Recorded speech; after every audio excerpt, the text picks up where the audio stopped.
Welcome to Tech in the Right Direction, the podcast. This week, I'll be speaking with Robin Corralez. Robin is the Global Senior Vice President of HR at PandaDoc, the leading all in one document flow automation platform. As a hands on, diversified human resource leader, Robin creates sustained value in fast paced, dynamic environments by building strong teams and identifying, assessing, and executing organizational initiatives that drive business success.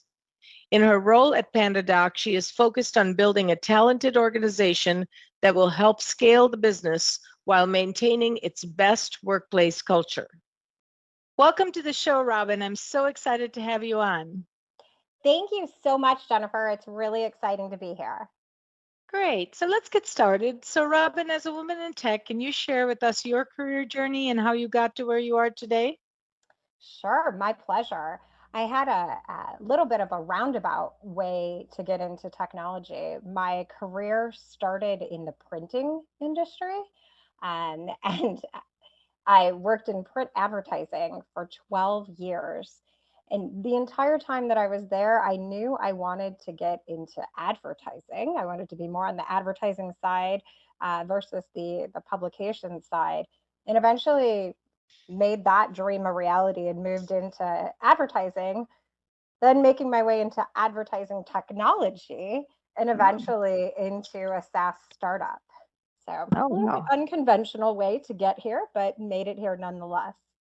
No, that's great. And many people have that unconventional by accident way of getting into technology. So you're not alone. So, Robin, you're a clear leader in everything that you do. Can you share with us some of your best practices around building and leading great teams, especially for women? Yes. So for me, I think that leadership really comes down to empathy and understanding the needs of the individuals that are on your team. And that's especially true for women. Um, when I look at my team, I work in human resources, so I have a team that is mostly comprised of females because HR typically is more, you have more females in human resources overall. But my team is comprised of about 90% females and 10% males. Mhm. And uh, when I think about how I lead that group, right? There's no one way to lead the entire team. Each person on my team is unique, has a unique set of needs, and has different circumstances. So I make a really solid effort to get to understand who the people are on my team and lead them according to how they need to be led. So, to just elaborate a little bit, there are people on my team who are relatively junior, and those individuals need more time, they need more attention, and they need more hand holding. They Mhm. also need more confidence building, right? So that they can know that they're making the right decisions. So it's not about over managing them, right? But it's about building the confidence in each of those individuals to set them on a path for success. Then I have people who are really senior, and the only thing they want from me or they need from me is to get things out of their way so that they Mhm. can do their best work. And I'm okay with that because as a leader, I believe my number one responsibility is to create an environment where they can be successful. So blocking and tackling, moving things out of their way. I hire really smart people who know what needs to be done, and my job is to help them accomplish that. That's great. So I take from that, leadership comes for each person in a different flavor. So as you're leading your team, it's not one size fits all. Everybody needs a different level of leadership. So you give each one what they need. Now, does that give you how does that work in how you feel? Like, do you feel like it's taking a lot out of you when you're leading each team member differently?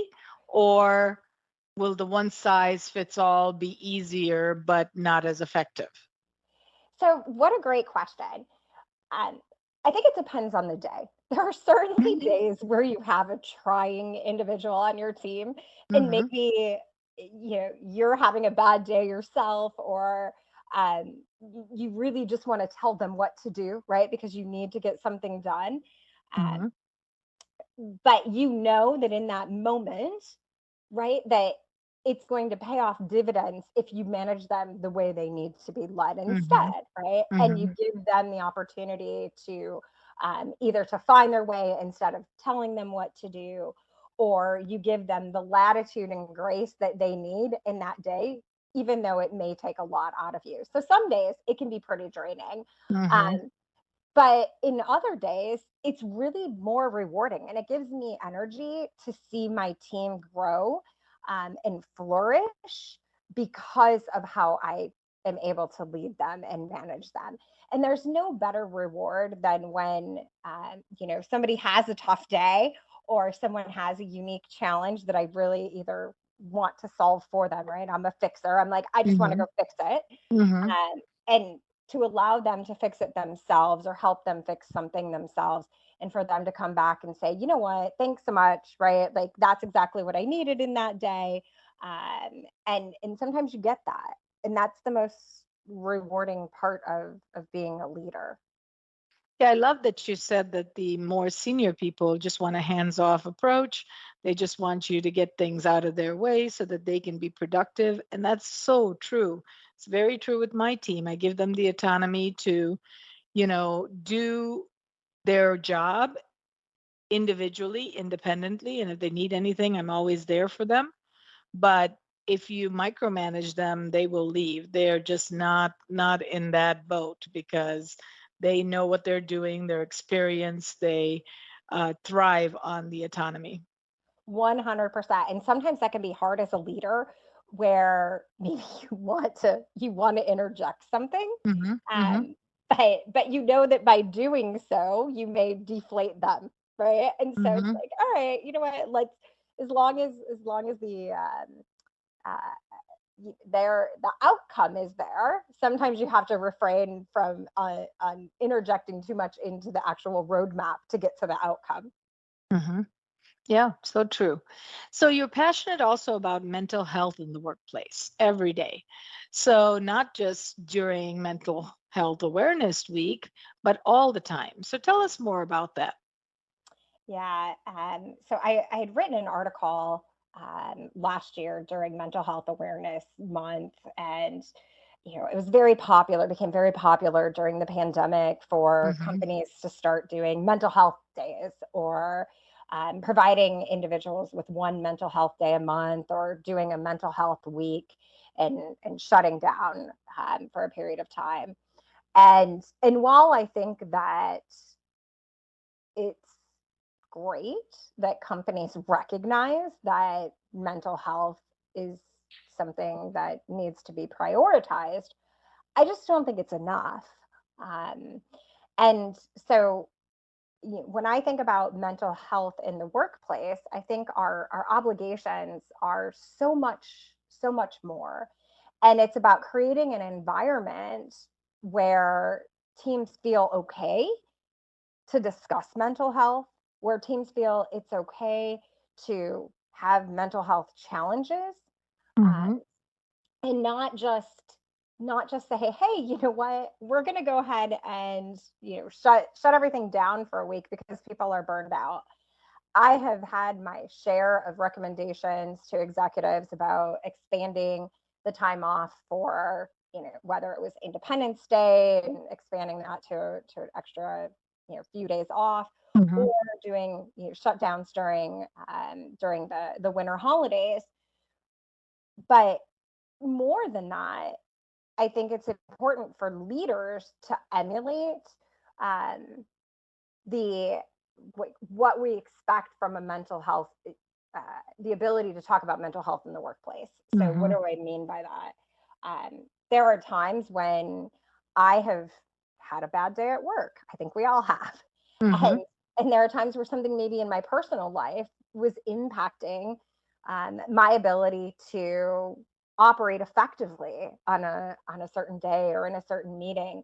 And as leaders, we're kind of expected to always be on, or at least that's the expectation I grew up with as a Gen Xer, always on.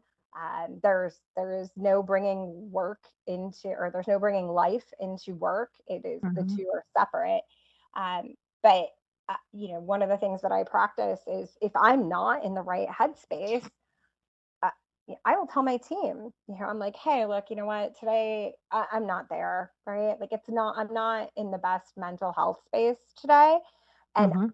I need to take a break. Is there something that is urgent that we need to discuss?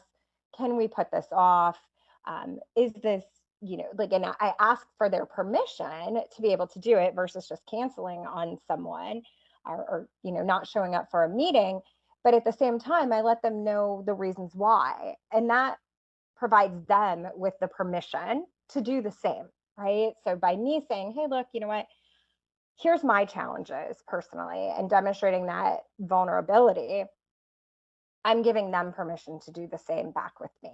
And that, I think, is a much healthier environment in which to work, that will help reduce the amount of burnout and stress that my team experiences, because before it gets to that burnout level, they will take the breaks that they need, and they will take care of themselves personally.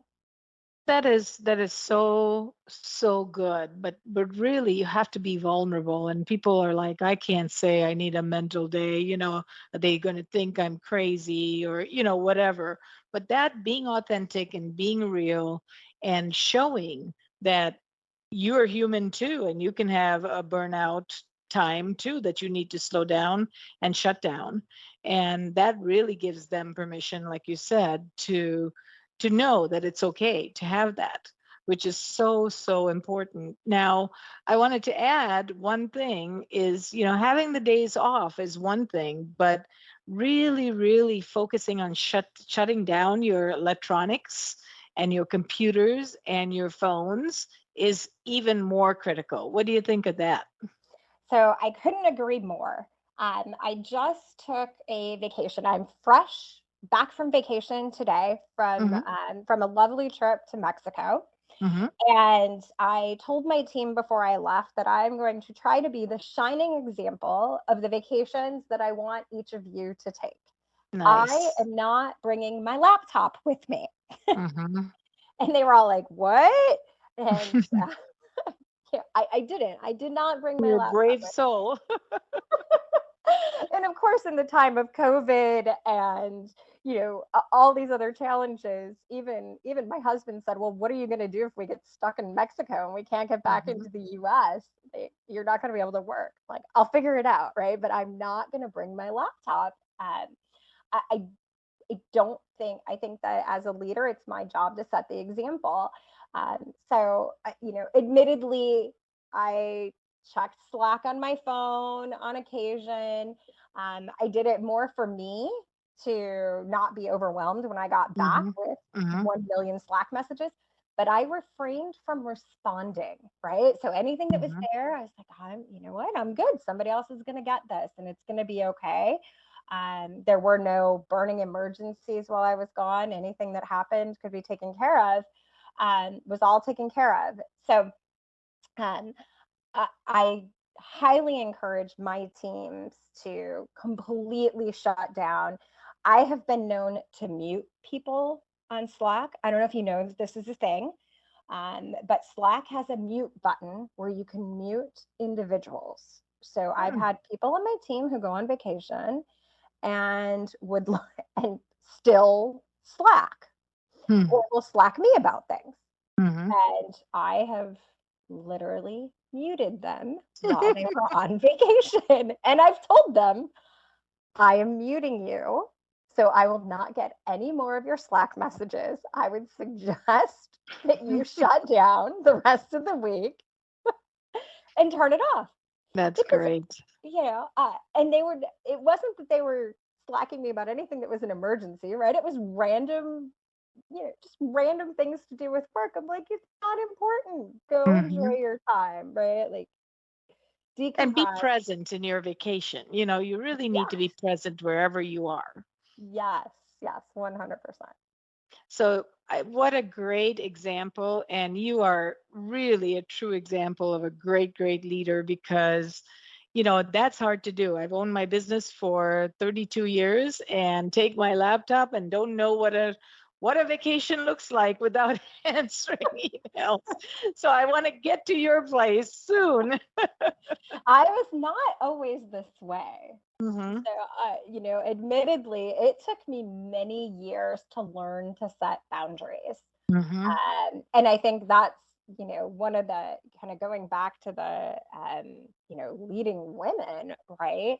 Women have a difficult time setting boundaries sometimes Hmm. when it comes to Hmm. work, right? Hmm. And and it took me a very long time to learn how to set proper boundaries with work and manage the expectations of others, because if you don't set boundaries for yourself, no one else is going to do it for you. Hmm. Hmm. And right before vacation, we have an executive offsite that's coming up, and literally the day before I left, my CEO said, "Hey, can you work on the agenda um, for the executive offsite?" And that is happening this week. And I said, "No." Wow. And I'm he's so like, proud of you. it's like there was a very, like silent moment in the Hmm. Zoom conversation. And I said, "I'm leaving for vacation tomorrow, and I can't be held accountable for any agenda that I would come up with while drinking margaritas by the beach." That's awesome. That is awesome. What did he say? He said, "Oh, yeah, right. Okay, that's cool." And he was totally fine with it, right? Yeah. But it would have been really easy for me to say, "Of course, I can work on Hmm. this agenda," and then carved time out of my vacation, because clearly I didn't have any meetings on the calendar for the next, 8 days. Hmm. So I Hmm. clearly could have done that, but I knew I needed to set that boundary right then and there, because if I didn't, Then he it would start with that and keep going into the other days of your vacation. exactly, Hmm. exactly. So I was like, Hmm. "Nope, all right." And and I even said to him, I during the conversation, I made the joke. I'm like, "Yay, I held my boundary," and he laughed about it. Hmm. That's great, Robin. I really, really am impressed and very, very happy you shared this with our listeners because I think women need to do more of that. And the more we set our boundaries, the more other people will respect it. Absolutely. Yeah. So culture is so critical to the success of an organization.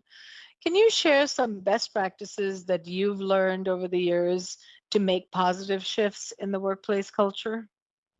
Yeah. So, I think it comes down to just a handful of things. And I'm going to make it sound really easy, right? Clearly, there's a lot of companies out there that don't have good culture. So it's not that easy. But having a really clear set of vision and values for the company that are more than just words on paper, I think are absolutely key and fundamental, because culture is defined by how work gets done. It's not defined by what work gets done. Hmm. And the values help guide how work gets done. And so I think that is absolutely critical. I'm lucky enough to work for a startup that has a very founder-led culture, Hmm. Hmm. which means that it starts at the top, right?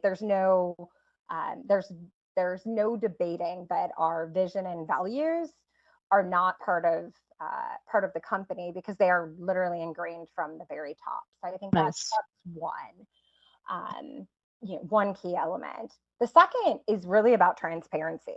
So helping people understand where you're going, what you're doing, why you're doing it, and also where they stand in helping you get there, right? So how are Hmm. you helping me get there? How well are you doing around helping me get to where I'm going? Hmm. That's all about the transparency aspect. So having open communication and dialogue, trusting people to make really good decisions. I said earlier that I hire really smart people, and I have to trust that they're going to do a really good job, that they know what to do. And I have to give them that trust. And I think there's so many companies out there, especially since we've moved to this remote world, right, where they're installing technology to track your productivity and make sure that you're working. And it boggles my mind that companies would go to these lengths, right, to not trust their Right. team. And with transparency and openness, I think you can alleviate a lot of that. So I think Hmm. transparency is the second. And then the third is feedback, right? Like collecting and soliciting feedback from your teams. You have to have a continuous improvement mindset. Um, you can't be really stuck in this is the way we are going to do things, and Or not we've always done it this way. right. Right. Yeah, this is the way we're going to do it because we've always have. Mindset, you have to be willing to shift your mindset and do things differently, and take recommendations and suggestions. And sometimes that can be really hard, right? Especially like if you built something that means a lot to you and you think it's the best thing in the whole wide world, and somebody comes along and they're like, hey, you know what, here's a couple of improvements you can make. Hmm. Hmm. And like if you have a new benefits package, for example, right? Again, I work in HR, right? So there could be a brand new benefits package that I think it's like amazing. And somebody's like, hey, you know what would be really great is if we could do, and I'm like, uh-huh. Yep. Hmm. And there's a moment where you stop and you're like, okay. But I, I'm not like this revolutionary HR leader, right? The ideas that I have come from the people who work for the companies that I support.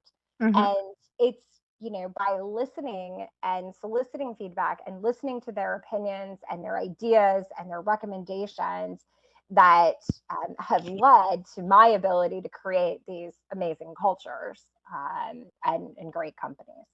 That's great. That's great. Great, great advice in that. So, during the pandemic, I learned a lot about empathy because I was a very strict leader and wanted people to make sure they were right on time, make sure they were present in every meeting. And we run a remote company. So, even before the pandemic. Um, but tell us how you lead with empathy in this ever changing workplace, because sometimes it's difficult and sometimes it's easier. It just depends on the day, I guess. But, now I'm more empathetic to dogs and kids and everything happening on the phone call where I never used to be like that before. Tell me some of what did you learn about empathy during the pandemic?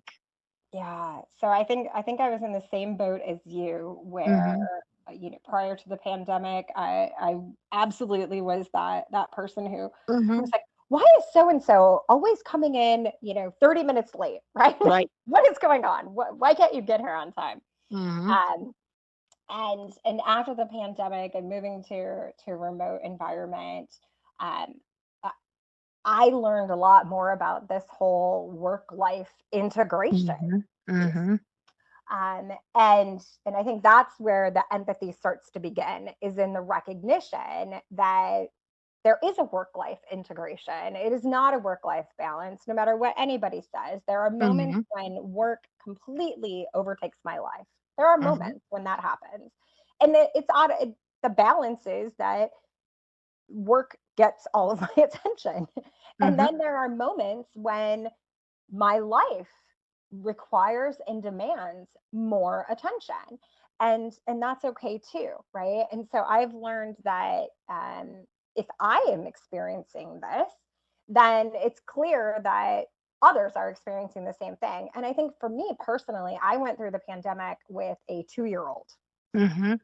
who was no longer in school, um, sitting by my side, wanting to show her whatever her latest stuffy was that she had to Hmm. all of my colleagues on Zoom calls and do show and share with everybody in my company. Hmm. So going through that myself, really helped me recognize that, oh my gosh, that this is what I've got going on, right? Like Right, right. what on earth are the rest of my team members going through? True. Yeah. And and then expanding that beyond, right? Like eventually kids went back to school, right? And all that. But there's still things that come up. And I've always been more of a kind of empathetic leader. At least I would like to think I have been. But my empathy it grew during Mm-hmm. the pandemic for Right. sure. And then it grew even more during various political situations that happened around the Mm-hmm. globe. Having a global workforce has been very trying over the last few years, Mm-hmm. um, and just really looking to understand what my team members are going through across the entire company has led to this higher degree of empathy Nice. Yeah. that I have. That's very good. I mean, it's so true with the global organization. It doesn't even matter global. It's just putting yourself into their shoes and feeling what they're feeling, right? That's what's so important about being empathetic and not judging. Just Right. know that they are in a place that you can never imagine how they are feeling. So, really being empathetic, listening to them, giving them some grace is really, really important.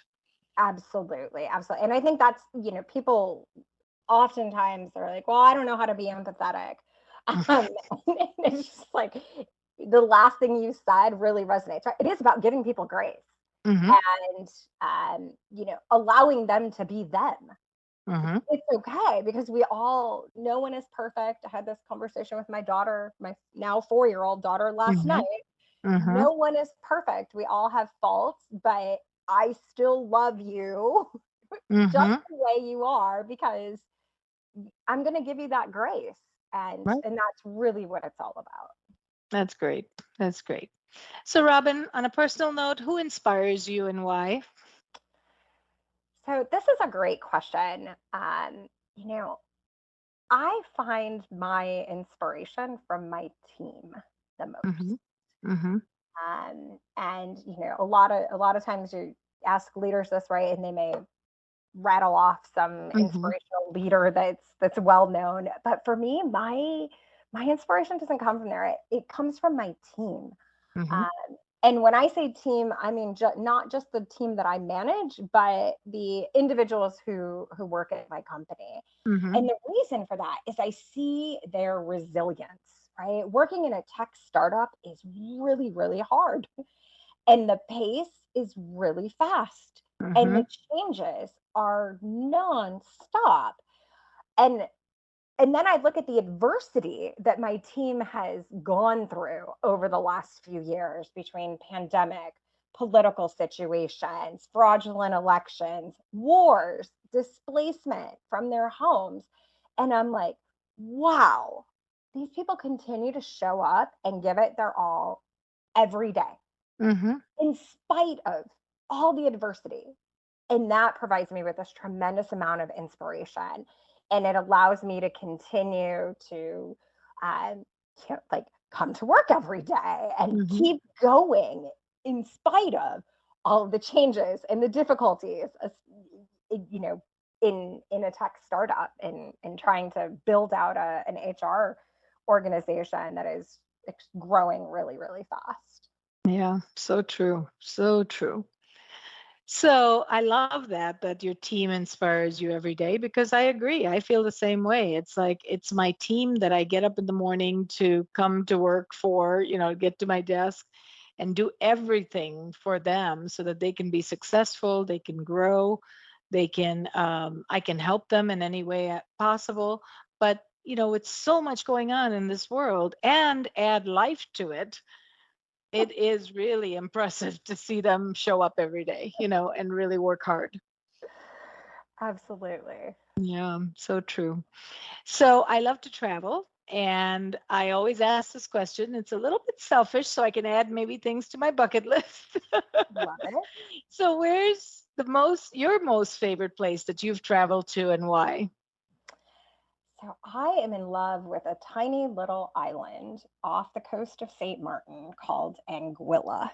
Mm, A that little one's boy. going on my list. I've never been there. Oh my goodness. It is the most beautiful island. So it's very quaint. It's British. It is very quiet. So That why I do I love love. it? Yeah, when you're shutting down, that's what you need so that you can reflect and you can think. And there are 31 different beaches, and Oh, wow. every one of them has a different, like a different type of landscape to it. So you Mm, will have everything from pools of water, right? They look like crystal clear pools with not a single wave, hmm. to rocky ocean shores. That is And you amazing. can surf, and the island is really small. So you can get from one side of the island to the other in about 15 minutes. So it's not very big, and there's Mhm. amazing food, great restaurants, really friendly people. And it's really quiet. There was one year we went, and we were the only people on Wow. every beach that we went to, and this was Wow. before the pandemic. I was like, this is A private amazing. beach just for you. I Like, love I don't know that. if I'm So, supposed to how do say you get that. there? How do you get there? Do you take a cruise or do you have to fly into? Where do you go? How do Yeah, you get so there? there's two different ways to get there. So one is you can fly into St. Martin, and there is a Mhm. ferry that will take you to Anguilla. The ferry is about 20 minutes, Okay. pretty quick. And St. Martin has a large Okay. commercial airport. Okay. And then the other way is to fly directly into Anguilla, which is a Oh. much smaller airport. Uh, Mm-hmm. but you can get there. They have direct flights from Puerto Rico. So if you can get to Puerto Rico, then you can get a Yeah. direct flight to Oh, Anguilla. that's awesome. Definitely going on my list. It's something I want to see. It's so beautiful. Oh my goodness. I'm telling you, it is just the most beautiful island I've ever been on, Jennifer. I We I love it. can't wait. I can't wait. It's going on my list. So maybe early next year. Is there a good time to go? What So time of the year? I have been there in May, November, and over New Year's. Mm-hmm. I would say that New Year's was a little bit more crowded. Mm-hmm. Um, by crowded is all relative. Crowded. It's Yeah. all relative to having a beach by myself. Mm-hmm. The last week of November, entire beach to myself. Wow. Um, to like having to make reservations for a restaurant Mm-hmm. in December, like over the holidays, and then How about me? May is also beautiful. But as I learned last week, you could face hurricane season, could face the anomaly of an early Mm. hurricane season. Okay. So it is the beginning So of tropical. November is your recommendation, really. I would go with November. It's beautiful. Okay. All right. I That's may run amazing. into you on a beach. Thank you, Robin. You won't have the beach to yourself now anymore. Oh, this was so much fun and such an honor to have you on. Thank you so much, Robin, for your time and contribution. I know our listeners will enjoy this episode very much.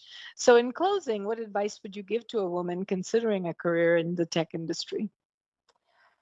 Jennifer, it's also been a pleasure. Thank you so much for having me. My advice would be, don't give up. Hmm. If you want to work in tech, don't think that because you don't have the experience in technology that you can't get there. There are ways to either self learn, or you can go a very unconventional route like me, who started in a printing background. But don't give up. Don't settle. Don't give up, and keep trying. That's great. Great advice. So Robin, share with our listeners how they can get a hold of you. You can find me on LinkedIn.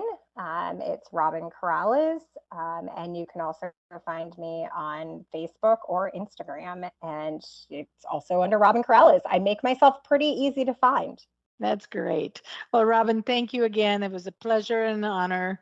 I really appreciate you, and hopefully you'll come back again sometime. Sounds wonderful, Jennifer. I'd love to. Thanks so much for having me.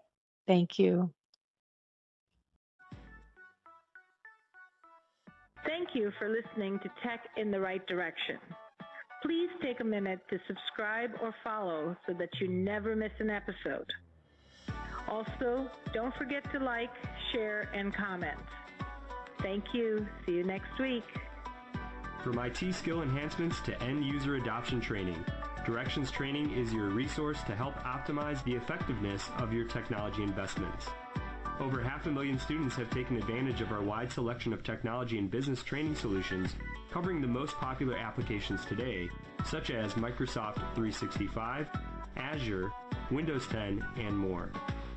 As a podcast listener, we invite you to take advantage of an exclusive offer. Receive 30 days of free access to our Microsoft official curriculum on-demand courses for IT professionals or end users.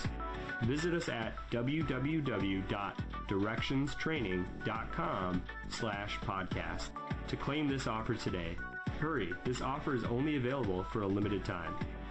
Success is a journey. Ask for directions.